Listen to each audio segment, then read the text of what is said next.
Just change the name of this show to Real Housewives in Restaurants Giving Rumors, Dames in Diners Getting Dishy, Gals in Gourmet Shops Getting Gossip. Should I stop? Because for an entire hour on Tuesday night, the cast of The Real Housewives of Beverly Hills is just putting on statement lipstick, sitting down at restaurant tables, ordering some spicy margarita and chunky guacamole variant, and talking non-stop about each other. It's incredible how much I don't want the debate over whether or not Dorit was a forgivable amount of time late, or an unforgivable amount of time late to be a storyline for the rest of the season.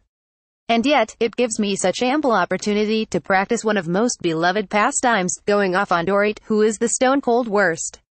As someone who knows that one of my worst qualities is that I'm frequently a little bit late, I can tell you that the very worst thing you can do when you are running late is lie about it. Just shoot them that text, "Sorry girl, I'm running 15 minutes behind, first round's on me," and maybe a gif of some otters stacking cups or something. Don't say you're going to be 10 minutes late if you're going to be 20 minutes late, and don't say you were 6 minutes late when you were 54 minutes late before Teddy hit you with the smell ya later. Definitely don't tell it to Kyle, who will run and tell that, and maybe make an entire show about it on a network you've never heard of, faster than you can dodge an alleged quivering shove from Ken Vanderpump.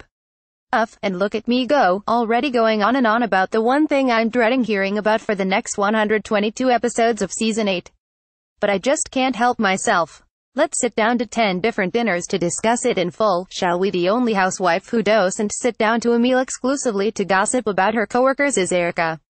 She does go to lunch with Kyle, but she simply raves about her time in Tokyo with Lisa Rinna, and then tells Kyle that her husband, Mr. Girardi, was in a car accident and broke his ankle.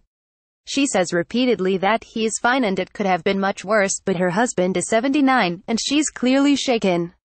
Later, when she talks about it with her OTP Mikey, she says, "For the first time I had to check myself. I thought, one day you're going to be here alone. Are you going to be able to stand on your own 2 feet? Is your life going to change?" It really puts the important things in life into perspective. Dorit's making bikinis, YAAAAALL.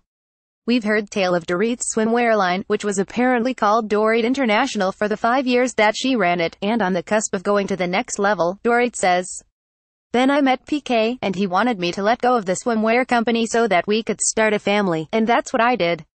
This line combines the two most charming aspects of the Kemsleys, his gross and obvious misogyny, and her complete inability to take ownership of her own decisions and actions. And if you thought listening to Dorit's normal voice was maddening, just you wait until she's emphasizing every word, while explaining that her new line will be called NAAAAAVA Swimwear, which means beautiful in Hebrew, and is also Phoenix's middle name.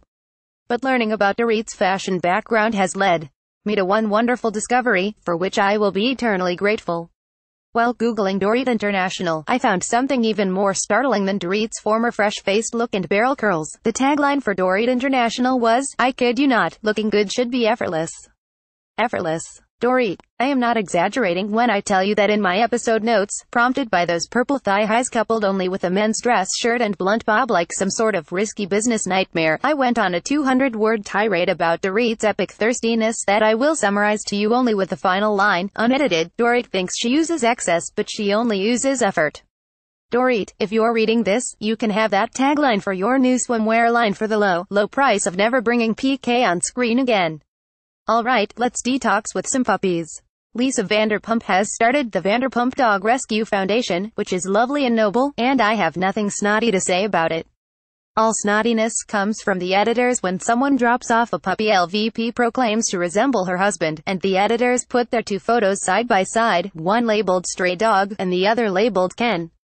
Lisa casually mentions that last season she and Ken were working with an organization called Saving Spot, but they decided to open their own rescue center instead because things were a little sketchy, shall we say?